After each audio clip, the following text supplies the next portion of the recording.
Hello viewers, filmi নিউজে সকলকে স্বাগত জানাই। চলে এসেছি বিনোদন জগতের আবারও একটি নিউজ নিয়ে। খুব বেশি দিন চিনি না, সত্যি কি অহংকারী হয়ে গেছে সৌমিত্রিষা? প্রধান নায়িকাকে নিয়ে জবাব দেবের। বক্স অফিসে সফল দেবের ক্রিসমাস রিলিজ প্রধান। দর্শকদের থেকে ভালোবাসা কুড়িয়েছেন পরিচালক অভিজিৎ সেনের এই ছবি প্রধান দেবের নায়িকা। টেলিভিশনে হিট নায়িকা সৌমিত্রিষা কুণ্ডু, কিন্তু ছবি মুক্তির আগে থেকে বিতর্ক পিছু ছাড়েনি মিঠাই রানীর। এক সংবাদ মাধ্যমে দেওয়া সাক্ষাৎকারে অভিনেত্রী বলেছিলেন, ছোট পর্দায় আমার মতো আর কেউ স্টার হতে পারবে কিনা সন্দেহ।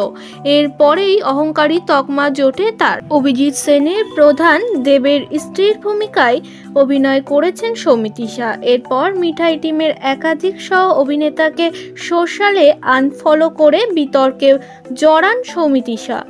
প্রথম ছবি মুক্তি পেতে না পেতেই নায়িকাকে নিয়ে এত আলোচনা, এই নিয়ে দেব এবার মুখ খুললেন। কার সাফ কথা, ওর অহংকার আমার চোখে পড়েনি। সম্প্রতি পুলিশ কর্মীদের জন্য প্রধানের স্পেশাল অনস্ক্রিন আয়োজন করেছিলেন দেব। সেখানেই এক সাক্ষাৎকারে টলিউড সুপারস্টার জানান, আমার মনে হয় এটা নিয়ে আমার উত্তর দেওয়া সাজে না। আমার কোনোদিন ওর অহংকার চোখে পড়েনি। আমার সঙ্গে বরাবর ভালো আচরণ করেছে। আমার তরফ থেকে ওর জন্য শুভেচ্ছা।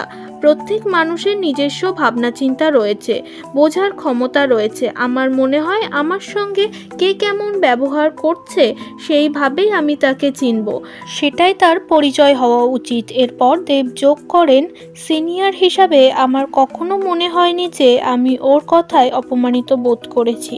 আমার মনে হয় কারোর সঙ্গে ঘটে থাকবে সেটা ওর এবং সেই মানুষটার ব্যাপার। ও খুব পরিশ্রমী, খুব সিনসিয়ার মেয়ে। ওর ভবিষ্যতের জন্য অনেক শুভেচ্ছা রইল।